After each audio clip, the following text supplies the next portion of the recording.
ఎన్నడను మరణము నొందడని మీతో నిశ్చయముగా చెప్పుచున్నానని ఉత్తరమిచ్చెను.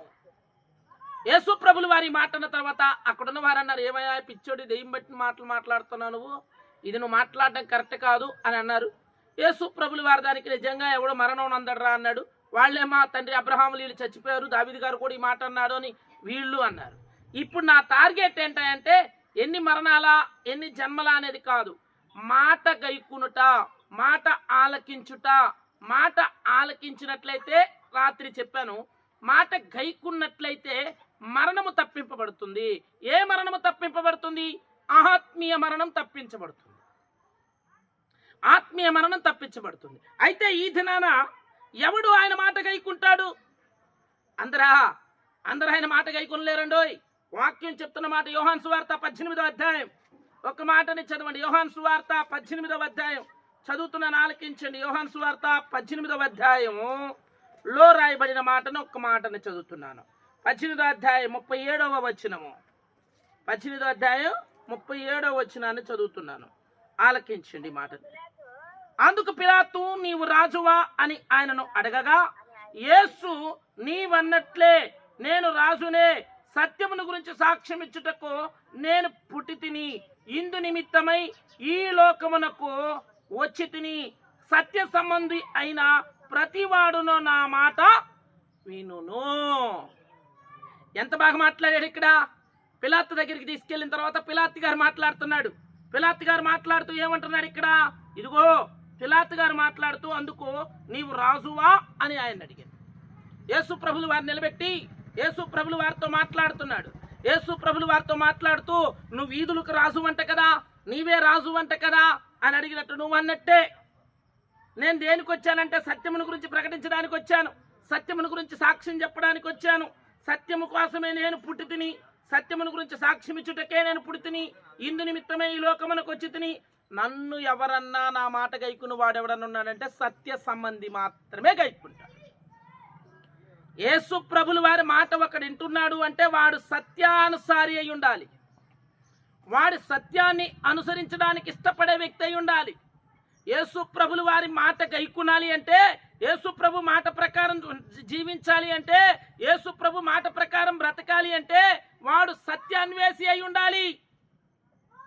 వాడు సత్యాన్ని అనుసరించడానికి ఇష్టపడే వ్యక్తి అయి ఉండాలి. వాడు సత్య సంబంధి అయి ఉండాలి.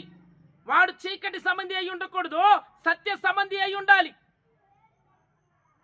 సంగమ మరలా చెప్తున్నాను, యేసు ప్రభులు వారి మాట గైకుంటేనంట మరణము తప్పింపబడుతుందంట. ఎవడాయన మాట గైకుంటాడు అంటే, ఇదిగో ఎవడైతే సత్య అన్వేషి ఉంటాడో, ఎవడైతే సత్యం కోసం పాకులాడతాడో, ఎవడైతే అసత్యాన్ని విడిచి సత్యం వైపు కనులు తెరబడి ఉంటాడో వాడు మాత్రమే. లేఖనం స్పష్టంగా చెప్తుంది. అందుకే యేసు ప్రభులు వారి నా మార్గం ఇరుక్కైనది, అనేకులు ప్రవేశింపజూతురు కానీ అందరూ ప్రవేశింపలేరు అన్నాడు. సత్య అన్వేషి మాత్రమే, సత్యమును గురించి తెలుసుకోవాలనుకున్నవాడు మాత్రమే యేసు ప్రభుని వెంబడించగలడు అన్నాడు. అందుకే ఈ దినాల్లో నేను అంటున్నాను, అయితే ఈ దినమున ఆయన మాట ఎలా ఉంది? ఒకటి, ఆయన మాట గైకునాలి, గైకున్నవాడు మరణం తప్పించబడతాడు. రెండు, ఆయన మాట ఎవడు గైకుంటాడు అని అంటే సత్య అన్వేషి, సత్యాన్ని అనుసరించగలిగిన వాడు. సత్యాన్ని అనుసరించగలిగిన వాడు మాత్రమే ఆయన మాటను గైకుంటాడు. అయితే ఈ దినాన నేను అంటున్న మాటను బాగా గమనించండి. నేను కొద్ది వాక్యాలు మీతో చెప్తాను. ఒకటి, ఆయన మాట గైకుంటే మరణం తప్పించబడుతుంది. ఎవడు ఆయన మాట గైకుంటాడు అంటే సత్యాన్ని వేసి, సత్యాన్ని గురించి తెలుసుకోవాలని ఆసక్తి కలిగిన వాడు. మూడో మాట నేను మాట చెప్తున్నాను. ఇప్పుడు వాక్యంలోకి వెళ్తున్నాం మనం. ఈ వాక్యం అంటే ఈ మాట ఈ దినాల ఎలా వస్తుంది? యేసు ప్రభులు వారి మాట మన దగ్గరికి, యేసు ప్రభులు వారి మాట మన దగ్గరికి ఎలా వస్తుంది అంటే, హెబ్రీ రాసిన పత్రికలో ఒక మాట అంటాడు, చదువుదాం. హెబ్రీ రాసిన పత్రిక మొదటి అధ్యాయం 2వ వచనాన్ని చదువుతున్నాను. హెబ్రీ రాసిన పత్రిక మొదటి అధ్యాయం 2వ వచనం. పూర్వకాలమందు నానా సమయములలోను నానా విధములుగాను ప్రవక్తల ద్వారా మన పితరులతో మాట్లాడిన దేవుడు ఈ దినమున అంత్యకాలముందు తన కుమారుని ద్వారా మనతో మాట్లాడెను. ఆమేన్. యేసు ప్రభులు వారి మాట ఎలా వస్తుంది ఈరోజు మన దగ్గరికి? యేసు ప్రభులు వారి మాట గైకుంటే మరణం తప్పించబడుతుంది. యేసు ప్రభులు వారి మాట గైకుంటే మనము జీవంలోనికి ప్రవేశిస్తాం. యేసు ప్రభులు వారి మాట మనం వింటే చచ్చిన స్థితిలో ఉండం, ఇదిగో శవాల లెక్కలో ఉండం. యేసు ప్రభులు వారి మాట మనం గైకునాలి అంటే ఎలా? యేసు ప్రభులు వారు పూర్వకాలములో ప్రవక్తల ద్వారా మాట్లాడాడు, దైవ దర్శనముల ద్వారా మాట్లాడాడు, కళల ద్వారా మాట్లాడాడు.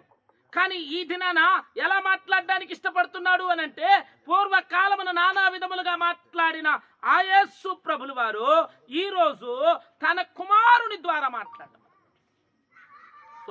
తండ్రి అయిన దేవుడు అని చెప్పాలి. తండ్రి అయిన దేవుడు ఈ దినాన ప్రజలతో ఎలా మాట్లాడడానికి ఇష్టపడుతున్నాడు అంటే తన కుమారుని ద్వారా. అంత్యకాలం ఏమన్నాడు ఇక్కడ? నానా విధములుగా ప్రవక్తల ద్వారా మన పితరులతో మాట్లాడిన దేవుడు ఈ దినముల అంత్య దినమున తన కుమారుని ద్వారా మనతో మాట్లాడెను. ఆయన ఆ కుమారుని సమస్తమునకు వారసుడిగా నియమించాడు. నేనేం చెప్పాలి అని అనుకుంటున్నాను అంటే, సంగమా జ్ఞాపకం తెచ్చుకోండి, నేనేదో చెప్పాలని ఆశిట్లేదు. సింపుల్గా యేసు మాట గైకునండి అని చెప్పాలనుకుంటున్నాను. యేసు ప్రభుల వారి మాట అందరూ అనుసరించలేరు, కానీ సత్యాన్వేషి అంటే సత్యము కొరకు ఎతుకులాడుచున్న వారు అనుసరిస్తారు. యేసు ప్రభుల వారి యొక్క మాట మనం అనుసరించాలి అంటే మన సత్యముల గురించి తెలిసిన వారం, సత్యముల గురించి ఎతికే వారమై ఉండాలి. దేవుడు ఎవరో ఆసక్తి కలిగిన వారమై ఉండాలి. సృష్టి ఏంటో మనకు అర్థమయ్యే రీతిలో మనం ఎతకగలిగిన వారమై ఉండాలి. నేనంటాను ఈ రాత్రి వేళ కాల సమయంలో ఈ దినాన మనతో మాట్లాడడానికి తన కుమారుని ద్వారా మనతో మాట్లాడడానికి సిద్ధంగా ఉన్నాడు. అందుకే యేసు ప్రభుని చూసి ఆయన అంటున్నమాట, ఇతడు నా ప్రియ కుమారుడు, ఇతని యందు నేను ఆనందిస్తున్నాను. ఎవరి ప్రియ కుమారుడు? యేసు ప్రభులు వారిని చూసి ఆకాశము తెరవబడి ఇదిగో ఒక శబ్దం వినొచ్చింది. ఇతడు నా ప్రియ కుమారుడు, పావురం వచ్చి అతని పైన వాలింది. మత్తయి సువార్త 3వ అధ్యాయంలో రాయబడిన మాట. ఇతడు నా ప్రియ కుమారుడు, ఇతని యందు నేను ఆనందించుచున్నాను. ఎవరి ప్రియ కుమారుడు అంటే యేసు ప్రభులు వారు. యేసు ప్రభులు వారు ఎలా వచ్చాడు మన మధ్యలోకి అంటే, యోహాను సువార్త 1వ అధ్యాయంలో రాయబడింది. శరీరము ఏంటంట? వాక్యము శరీరధారి అయి మన మధ్యలోకి వచ్చి. వాక్యం ఎలా వస్తుంది అంటే శరీరధారిగా. తన కుమారుడయ్యున్న ఆ దేవుడు ఏ రూపాన మన మధ్యలోకి వచ్చి మనతో మాట్లాడాలని ఇష్టపడుతున్నాడు అంటే శరీరధారిగా. ఆ శరీరం ఏంటయ్యా అంటే వాక్యము. ఈ దినాన నీతో నాతో మాట్లాడేది వాక్యము. నిన్ను నన్ను దర్శించేది వాక్యము. నిన్ను నన్ను దర్శించి మనల్ని క్రమపరిచేది వాక్యము. మన జీవితాలను మార్చేది వాక్యము.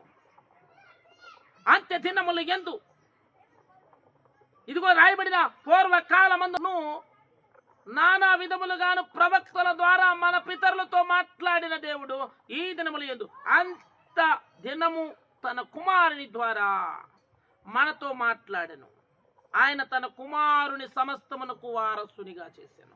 ఎవరి కుమారుడు అంటే మత్తయి సువార్త 3వ అధ్యాయంలోకి వెళ్ళగలిగితే ఇదిగో యోహాను చేత బాప్తీసం పొందుకున్నవాడు.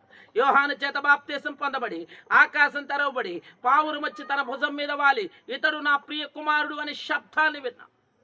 ఎవరి కుమారుడు అంటే వాక్యమై ఉన్న దేవుడు. ఎవరి వాక్యమై ఉన్న దేవుడు అంటే యేసు ప్రభులు వారు. వాక్యానికి ఒక శరీరం ఉంది. ఆ శరీరం ఏంటయ్యా అంటే వాక్యపు శరీరం ఏంటయ్యా అంటే యేసు ప్రభులు వారు. ఈరోజు మనం నేర్చుకోవాల్సిన పాఠం 1-2 మాటల్లో నేను క్లుప్తంగా చెప్పడానికి ప్రయత్నిస్తున్నాను. మనం ఎవరిని అనుసరించాలి, ఎవరి మాట వినాలి అంటే వాక్యపు మాట వినాలి. వాక్యములో ఏది రాయబడిందో దాని మాట వినాలి. వాక్యము శరీరధారి అయి మన మధ్యలోకి వచ్చింది ఆయన యేసు ప్రభులు వారు. నీవు నేను ఏమై ఉండాలి అంటే వాక్యమై ఉండాలి. నీవు నేను ఎలా సరిచేయబడాలి అంటే వాక్యము చేత సరిచేయబడాలి.